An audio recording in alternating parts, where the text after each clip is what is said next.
Haleluya. Amin. Haleluya. Sama-sama taruh tangan kanan kita di dada. Sama-sama bilang sama saya, Tuhan Yesus baik buat saya. Sama-sama bilang sama saya, Tuhan Yesus baik buat saya. Ketik di kolom komentar, Tuhan Yesus baik buat saya. Apapun keadaan hidup kita, apapun pergumulan tantangan yang kita hadapi, kalau kita berkata Tuhan Yesus baik, maka yang keluar dari mulut kita adalah ucapan syukur. Karena itu yang Tuhan cari. Dan itu yang Tuhan perintahkan. Mengucap syukurlah dalam segala sesuatu. Karena itulah yang dikehendaki Allah di dalam Kristus Yesus Tuhan kita. Amin. Karena ketika kita menyatakan Tuhan Engkau Bapa yang baik, Engkau Allah yang baik, maka tidak ada lagi persungutan pengeluhan yang keluar dari mulut kita. Karena kita tahu apapun yang Tuhan buat dalam hidup saudara dan saya itu baik daripada. Segala yang baik itu datangnya dari atas. Sehingga akhirnya kalau Tuhan izinkan ada pergumulan dalam hidupmu, Bu, istri-istri, Tuhan izinkan pergumulan dalam hidupmu, Pak, suami-suami, Tuhan izinkan ada masalah, ada tantangan hidup dalam hidupmu orang-orang muda. Dengar baik. Tuhan tetap Tuhan yang baik. Sekalipun mungkin kau belum mengerti. Kenapa Tuhan izinkan hal ini menimpa hidup kami? Kenapa Tuhan izinkan kami dihianati? Kenapa Tuhan diizinkan kami dirugikan? Allah turut bekerja di dalam segala sesuatu untuk mendatangkan kebaikan buat hidup kita. Bagian kita yang pertama berharap dan tetap terus percaya kepada Tuhan. Dan bagian kita yang kedua adalah selalu bersyukur dalam segala keadaan. Kenapa kita bersyukur? Karena kita punya Tuhan yang baik. Amin. Sama-sama yuk sekali lagi angkat tangan kita sama-sama bilang sama saya punya Tuhan yang baik. Amin. Kita punya Tuhan yang baik. Kita punya Bapa yang setia. Haleluya. Ambil Alkitab kita sama-sama. Saudara yang dikasih dalam Tuhan. Pagi hari ini secara khusus di hari kelima. Di bulan Agustus ini kita akan sama-sama lihat. Kita sudah ada dalam bilangan pasal yang ke-32. Bilangan pasal 32 ayat 1 sampai dengan ayat ke-42. Ya. Bilangan pasal 32, hari ini kita akan banyak baca ayat firman Tuhan, karena ini masih berhubungan dengan apa yang terakhir saya bagikan, saudara yang dikasih dalam Tuhan ketika bangsa Israel sampaikan sesuatu kepadanya oleh Musa. Ayat yang pertama dari bilangan pasal 32, adapun Bani Ruben dan Bani Gad, ternaknya banyak. Bahkan sangat banyak sekali ketika mereka melihat tanah Yazer dan tanah Gilead, tampaklah tempat itu tempat yang baik untuk peternakan. Lalu datanglah Bani Gad dan Bani Ruben dan berkata kepada Musa, Imam Eleazar, dan para pemimpin umat itu, Atarot, Dibon, Yaezer, Nimrah, Hesibon, Eleala, Sabam, Nebo, dan Beon, negeri yang telah dikalahkan oleh Tuhan untuk umat Israel, itu suatu negeri yang baik. Untuk peternakan dan hamba-hambamu ini memang ada ternaknya. Jadi, ya kan orang-orang Ruben, orang-orang Gad, izin minta sama Musa, minta sama Imam Eleazar, dan juga para pemimpin-pemimpin umat. Kami ini banyak ternak. Jadi kami minta kiranya tanah ini buat kami, gitu ya. Ayat yang kelima, lagi kata mereka, jika kami mendapat kasih-Mu, biarlah negeri ini diberikan kepada hamba-hambamu ini sebagai milik. Janganlah kami harus pindah ke seberang sungai Yordan. Saudara perhatikan perkataan mereka di ayat yang kelima. Jangan kami harus pindah ke seberang sungai Yordan. Kenapa? Karena mereka harus mengambil lagi apa yang menjadi milik bagian mereka untuk merebut tanah yang dijanjikan Tuhan. Sebagiannya sudah, iya kan, tetapi bagian seberang dari sungai Yordan itu masih harus mereka perjuangkan. Mereka harus masih berperang untuk mengambil apa yang menjadi bagian mereka di sana. Tetapi Musa, maksud saya Bani Gad, Bani Ruben, dan setengah orang-orang Manasya ini meminta, sudah dikasih dalam Tuhan, udah, kami yang di sini aja deh. Nggak usah yang di seberang sungai Yordan sana. Apa yang dikatakan Musa di ayat yang ke-6? Jawab Musa kepada Bani Gad dan Bani Ruben itu, masakan saudara-saudaramu pergi berperang dan kamu tinggal di sini? Ya, mengapa kamu hendak membuat enggan hati orang Israel untuk menyeberang ke negeri yang diberikan Tuhan kepada mereka? Demikian juga dilakukan bapak-bapakmu ketika aku menyuruh mereka dari Kades Barnea untuk melihat-lihat negeri itu.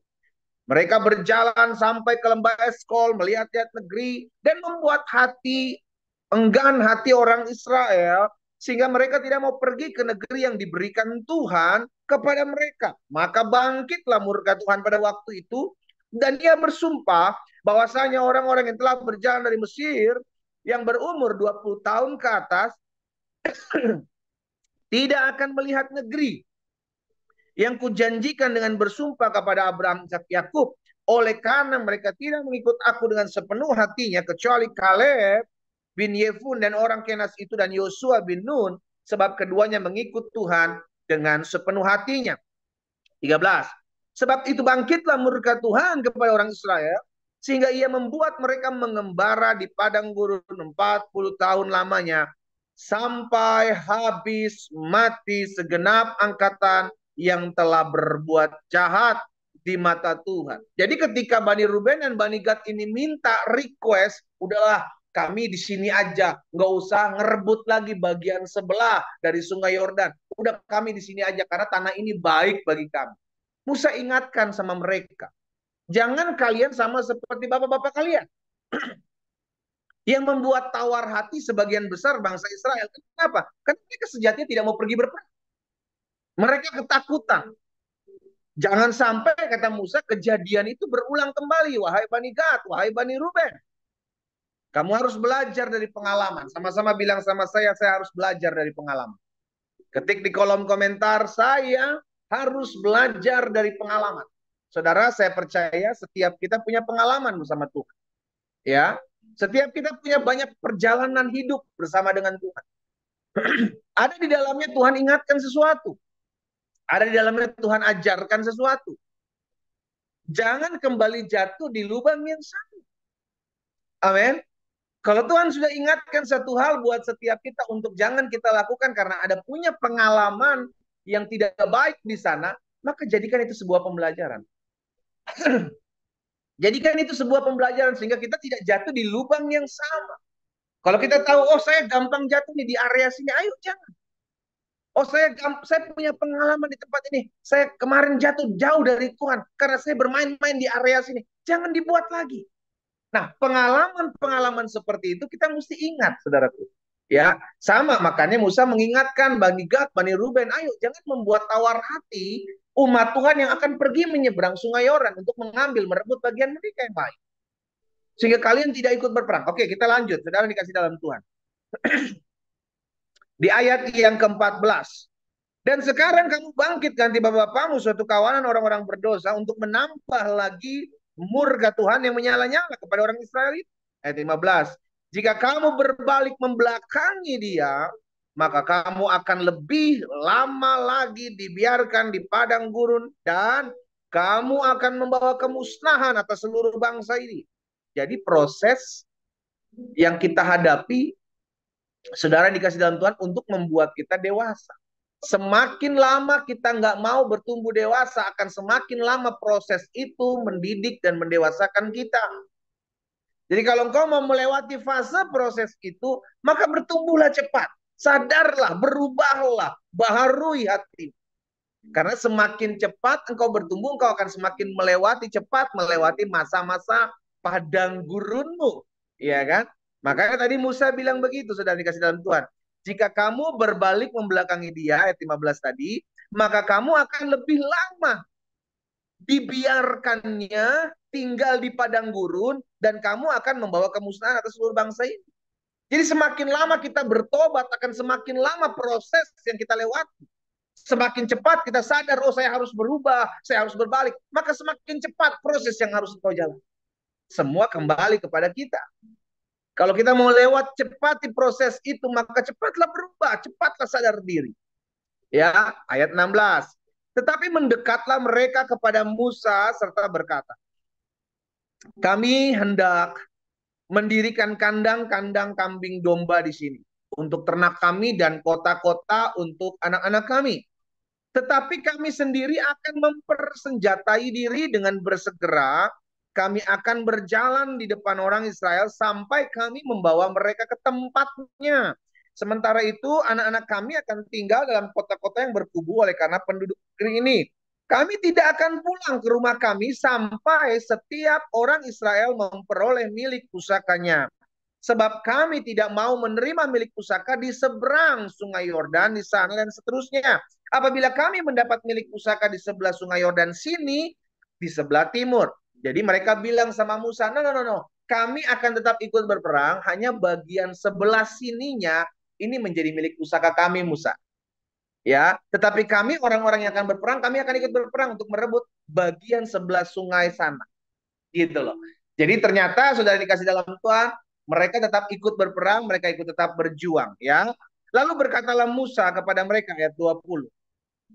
Jika kamu hendak berbuat demikian, jika kamu hendak mempersenjatai diri untuk berperang di hadapan Tuhan, dan setiap orang dari kamu telah bersenjata hendak menyeberangi sungai Yordan di hadapan Tuhan, sampai ia menghalau musuh-musuhnya di hadapannya, sehingga negeri itu takluk di hadapan Tuhan, dan jika kemudian kamu pulang, maka bebaslah kamu dari kewajiban kamu kepada Tuhan dan kepada Israel, dan negeri itu pun menjadi milikmu di hadapan Tuhan. Tetapi jika kamu tidak berbuat demikian, sesungguhnya kamu berdosa kepada Tuhan, dan kamu akan mengalami bahwa dosamu itu akan menimpa kamu. Dirikanlah, kata Musa ayat 24, dirikanlah kota-kota bagi anak-anakmu, kandang-kandang bagi kambing dombamu, dan perbuatlah apa yang kamu ucapkan. Maka berkatalah Bani Gad dan Bani Ruben itu kepada Musa, hamba-hambamu ini akan berbuat seperti yang diperintahkan Tuanku.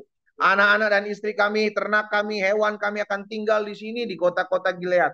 Tapi hamba-hambamu ini akan menyeberang di hadapan Tuhan untuk bertempur. Yakni setiap orang yang bersenjata untuk berperang seperti yang dikatakan Tuanku. Lalu Musa memberi perintah mengenai mereka kepada Imam Eleazar, kepada Yosua bin Nun, dan kepada kepala-kepala puak suku Israel. Kata Musa kepada mereka, jika Bani Gad dan Bani Ruben ini telah menyeberangi sungai Yordan bersama-sama dengan kamu untuk berperang di depan Tuhan, yakni semuanya orang yang bersenjata untuk berperang, dan jika negeri itu telah takluk kepadamu, maka haruslah kamu memberikan tanah Gilead kepada mereka sebagai milik. Tetapi jika mereka tidak menyeberang dengan bersenjata bersama-sama kamu, maka haruslah mereka menerima tanah miliknya di tengah-tengahmu di tanah Kanaan. Lalu Bani Gad dan Bani Ruben itu menjawab, apa yang difirmankan Tuhan kepada hamba-hambamu ini akan kami lakukan. Kami sendiri akan menyeberang dengan bersenjata di hadapan Tuhan ke tanah Kanaan. Tapi bagi kami tetaplah tanah milik pusaka kami di seberang sungai Yordan bagian sini.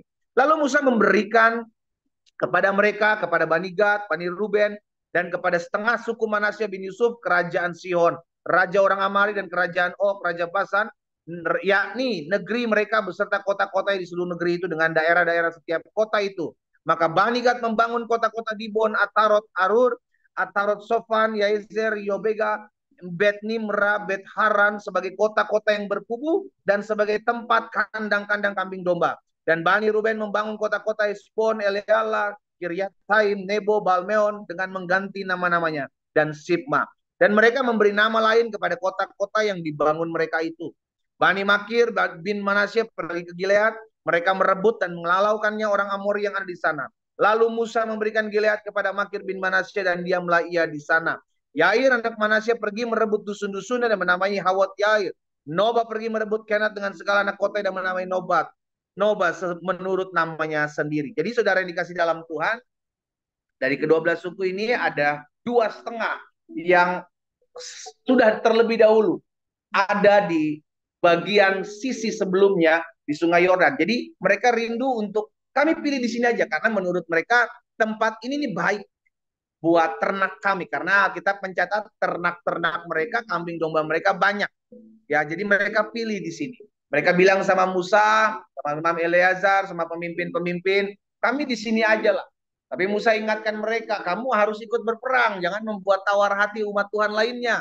Iya, kami akan ikut berperang, tapi kami tetap pilih tanah yang di sini, gitu loh saudara. Tapi mereka akhirnya ikut berperang, dan saudara dikasih dalam Tuhan, ada sebuah pembelajaran yang kita lihat di sini. Yang pertama, saudara perhatikan, adalah kesetia kawanan. Ya, yang pertama apa? Setia kawan. Ketik di kolom komentar, saya harus setia kawan.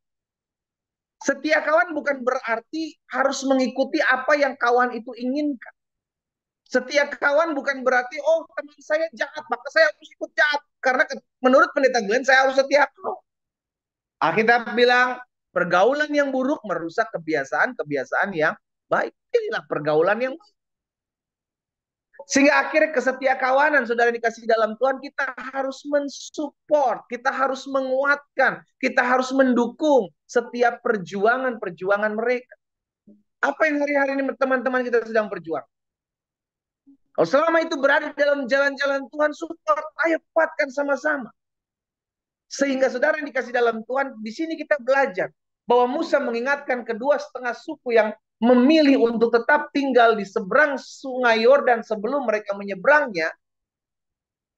Musa mengingatkan bahwa ayo kamu harus ikut berperang, kamu harus ikut bersama-sama dengan teman-teman lainnya, saudara-saudaramu lainnya untuk ikut berjuang. Ya, jadi di sini kita diingatkan apapun keadaan umat Tuhan yang mereka hadapi hari-hari ini, ayo kuatkan mereka. Tuhan ingatkan hari-hari ini, saudara yang dikasih dalam Tuhan, bagian kita adalah jangan membuat hidup kita jadi batu sandungan. Jangan sampai hidup kita jadi batu sandungan. Jangan sampai hidup kita membuat tawar hati orang-orang yang takut akan Tuhan, melihat kelakuan kita, melihat sikap kita, melihat perbuatan-perbuatan kita.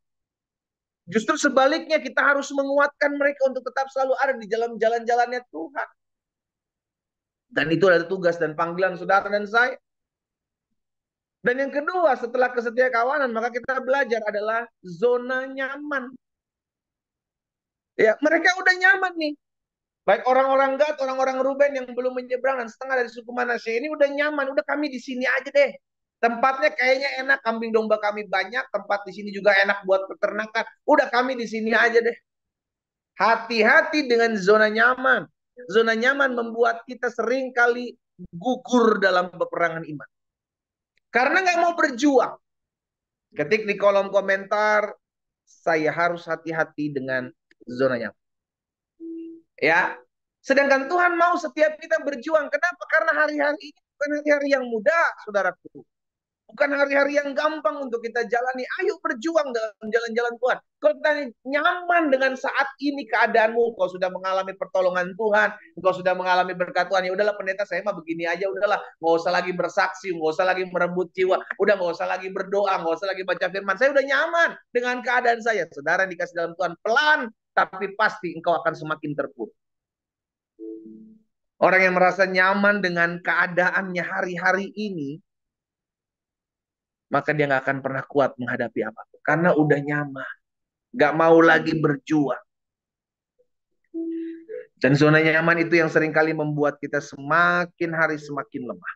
Ya, membuat kita nggak bisa mengalami janji Tuhan dalam hidup kita. Karena Tuhan mau setiap kita tuh survive. Makanya Yesus bilang begini, barang siapa mau mengikut aku, ia harus sangkal diri, ia harus pikul salib. Bukan tinggal dalam kenyamanan. Bukan tinggal dalam zona nyaman saat ini. Tapi berjuang. Kalau ada kesusahan, kalau ada penderitaan, kalau ada pergumulan, hadapi. Orang-orang yang stay dalam zona nyaman, mencari aman, tidak lagi mau berhadapan dengan masalah, dengan pergumulan. Yang padahal melalui pergumulan tantangan hidup kita, kita dikuatkan loh. Iya kan? Itu melatih otot-otot iman kita untuk kita tetap semakin kuat dalam jalan-jalan Tuhan. Sama-sama taruh tangan kanan kita di dada. Sama-sama bilang sama saya, masalah itu baik buat saya. Pergumulan itu baik buat saya. Ketik di kolom komentar, pergumulan hidup itu menguatkan otot iman saya. Jadi jangan takut dengan masalah yang sedang kau hadapi. Jangan stres, tertekan hidupmu dengan pergumulan yang kau sedang hadapi. Justru itu membuat engkau semakin bergantung sama Tuhan. Justru itu membuat kita semakin sadar bahwa di luar Tuhan saya nggak bisa buat apa-apa. Dan itu kerinduan Tuhan. Maka kalau Tuhan izinkan ada pergumulan dalam hidup kita, Tuhan izinkan ada kesusahan dalam hidup kita, justru harusnya kita bersyukur. Karena itu membuat kita tetap survive, tetap hidup. Sejatinya orang-orang yang merasa nyaman dengan keadaannya saat ini, tidak lagi mau berjuang, tidak lagi mau survive, maka dia pelan tapi pasti akan menjadi sama dengan orang-orang dunia. Pelan tapi pasti dia akan terkikis. Pelan tapi pasti dia akan hancur. Bahkan Tuhan Yesus bilang sendiri dalam Matius 7 ayat 13 dan 14. Coba kita lihat. Matius 7 ayat 13 dan 14 bilang begini. Masuklah melalui pintu yang sesak. Berjuang. Berjuang masuk melalui pintu yang sesak itu. Karena lebarlah pintu dan luaslah jalan yang menuju kepada apa? Kebinasaan. Gampang kalau mau binasa mah jalannya besar.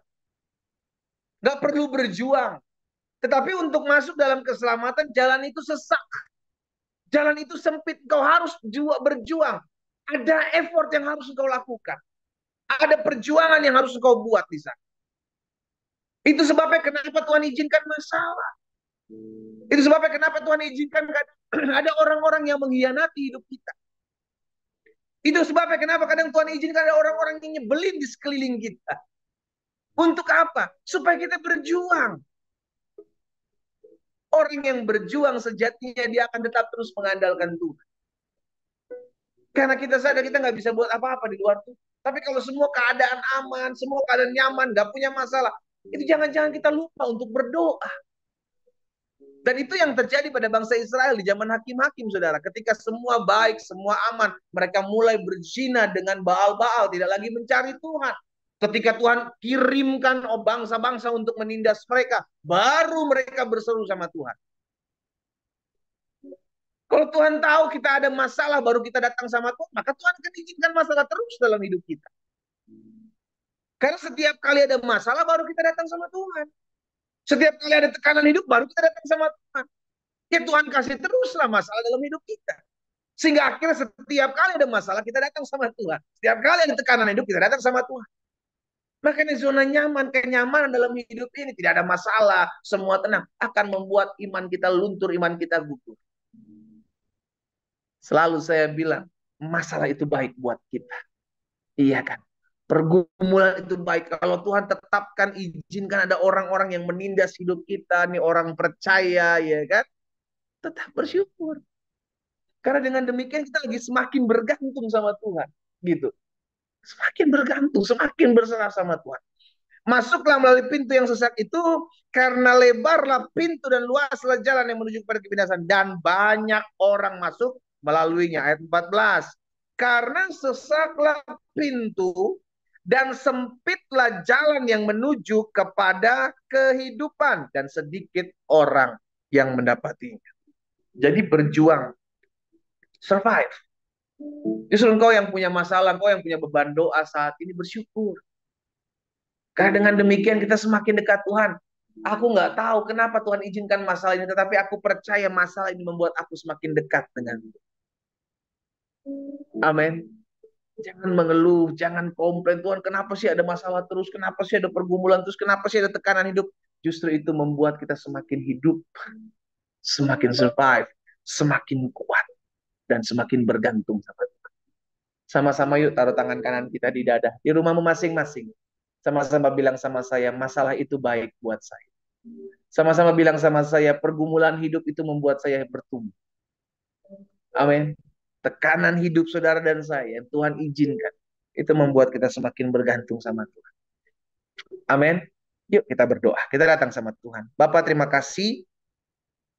Kami bersyukur. Karena pagi hari ini kami mendengarkan firman-Mu. Kami belajar bahwa terkadang ada keadaan-keadaan di mana Tuhan izinkan kami ada tekanan hidup, ada masalah, ada pergumulan, bahkan terkadang ada orang-orang yang mencoba mengkhianati kami, mencoba menginginkan kejatuhan kami. Tapi di hari ini kami belajar, dengan setiap masalah, dengan setiap pergumulan yang kami hadapi, kami jadi semakin bergantung sama Tuhan. Itu sebabnya biarlah firman yang hari ini kami dengar, kami belajar untuk meninggalkan, berani meninggalkan zona nyaman kami saat ini. Karena ketika hidup kami nyaman, tidak ada masalah, tidak ada tekanan hidup, tidak ada orang mengkhianati kami, maka terkadang kami lupa untuk mencari Tuhan. Namun masalah membuat setiap kami mengerti bahwa kami harus bergantung penuh kepada Tuhan. Tantangan hidup, pergumulan hidup yang Tuhan izinkan dalam hidup kami membuat kami mengerti bahwa di luar Tuhan kami nggak bisa buat apa-apa. Tuhan yang memampukan kami, Tuhan yang menolong. Hamba berdoa di dalam nama Tuhan Yesus. Satu persatu Tuhan jamah. Dimanapun umat Tuhan berada mendengarkan firman-Mu pada pagi hari ini secara khusus, Tuhan lawat mereka. Oh, hamba berdoa di dalam nama Yesus. Ada di antara mereka yang hari-hari ini hampir-hampir pergi meninggalkan iman percaya mereka kepada Kristus oleh karena tekanan hidup mereka terlalu berat. Namun hari ini mereka mendengarkan firman Tuhan, justru karena tekanan hidup itu mereka semakin bergantung sama Tuhan. Maka biarlah Roh Kudus menjamah hati dan hidup mereka dalam nama Tuhan Yesus. Sehingga setiap kami bersyukur dengan masalah yang ada dalam hidup kami. Setiap kami bersyukur dengan pergumulan yang Tuhan izinkan dalam hidup kami. Karena kami sadar tekanan itu membuat kami bergantung kepada Tuhan. Tekanan itu membuat kami semakin mengandalkan Tuhan dan semakin lekat dengan Tuhan. Hamba berdoa dalam nama Yesus, Tuhan jamah. Sehingga setiap hati pagi hari ini dilawat Tuhan, dijamah dan dipulihkan Tuhan. Hamba juga berdoa secara khusus Tuhan buat jiwa-jiwa yang belum mengenal Yesus pagi hari ini bergabung dalam doa pagi online. Mungkin mereka menyaksikan lewat TikTok, Instagram, Facebook, mungkin Zoom.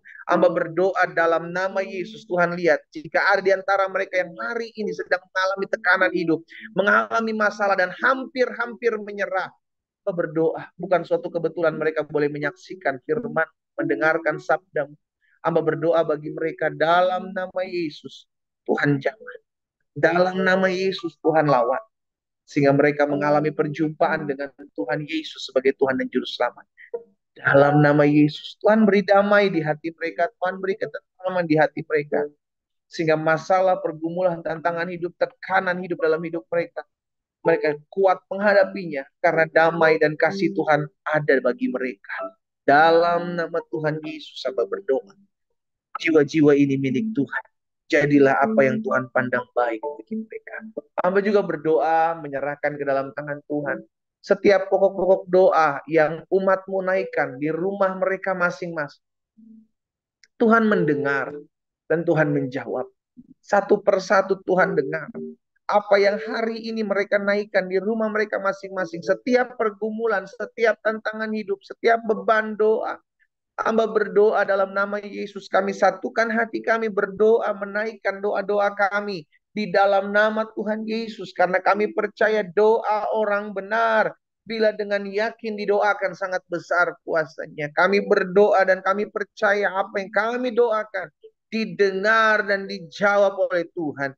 Dalam nama Yesus. Mereka yang bergumul dalam rumah tangga mereka, mereka yang bergumul dalam kesehatan mereka, mereka yang bergumul dalam ekonomi mereka, mereka yang bergumul di masa muda mereka, mereka yang bergumul yang hari-hari sedang kehilangan jalan arah tujuan hidup, mereka yang hari-hari sedang bergumul dengan pasangan hidup yang ada. Apapun ya Tuhan yang mereka sedang gumul dan pagi hari ini mereka bawa dalam doa di rumah mereka masing-masing. Hamba berdoa, hamba ucapkan berkat dalam nama Yesus. Dalam nama Yesus Kristus Tuhan. Tuhan menjawab setiap satu persatu doa kami. Dengan cara-cara Tuhan yang ajaib. Di waktu Tuhan yang terbaik. Bapak terima kasih. Kami berdoa juga menyerahkan kota di mana kami tinggal. Kami ucapkan berkat kota kami aman, kota kami damai, kota kami diberkati. Bahkan pemimpin-pemimpin kota kami, pemimpin-pemimpin provinsi kami, pemimpin-pemimpin daerah kami diberkati dengan roh takut dan gentar akan Tuhan. Bahkan secara khusus kami berdoa buat pilkada serentak, Tuhan memberkati ya Tuhan, sehingga semua berjalan dengan aman, damai, kondusif, semua hasil-hasil pemilihan adil, terbuka, dan di dalam nama Tuhan Yesus, lahirlah pemimpin-pemimpin yang takut akan Tuhan. Kami berdoa memberkati bangsa kami Indonesia, bahkan Tuhan memberkati pemimpin-pemimpin bangsa yang ada, Tuhan memberkati juga anak-anak Tuhan yang mungkin pagi hari bergabung dalam doa pagi online dan mungkin mereka tidak tinggal di Indonesia. Tuhanlah yang memberkati negara, bangsa di mana mereka tinggal di dalam nama Yesus. Tak henti-hentinya kami berdoa sehingga ada pertobatan jiwa-jiwa di bangsa kami Indonesia Tuhan, bahkan di bangsa-bangsa ya Tuhan. Kami doa sehingga ada lawatan Tuhan, ada revival, ada kebangunan rohani di dalam nama Tuhan Yesus Kristus. Pakai gereja-gereja Tuhan, pakai hamba-hamba Tuhan untuk selalu bergandengan tangan membawa jiwa-jiwa kepada Tuhan. Bapak terima kasih. Pagi hari ini kami bersyukur, kami memulai hari ini bersama Tuhan. Kami serahkan hidup kami sepanjang hari ini ke dalam tangan Tuhan. Apapun yang kami kerjakan dibuat tangan Tuhan berhasil. Tuhan yang topang, Tuhan yang tolong, Tuhan yang pelihara. Bahkan kami hidup di sepanjang hari ini. Kami hidup mempermuliakan nama Tuhan. Kami aminkan apa yang kami doakan, kami sudah terima di dalam nama Tuhan Yesus Kristus. Haleluya. Amin. Saudara yang dikasih dalam Tuhan, kita sudah menyembah, memuji, memuliakan Tuhan, mendengarkan firman Tuhan, dan kita sudah berdoa. Lakukan apa yang kau dengarkan melalui firman Tuhan, karena Alkitab sendiri mencatat, berbahagialah mereka yang mendengar dan melakukan firman Tuhan. Ya, doa saya menyertai kita semua, tetap semangat dalam masalah dan pergumulanmu, karena itulah cara Tuhan untuk mengalihkan pandanganmu kepadanya. Sehingga akhirnya hidup kita selalu bergantung dan berharap serta berserah kepada Tuhan. Selamat pagi, selamat beraktivitas, dan Tuhan Yesus memberkati. Shalom, shalom.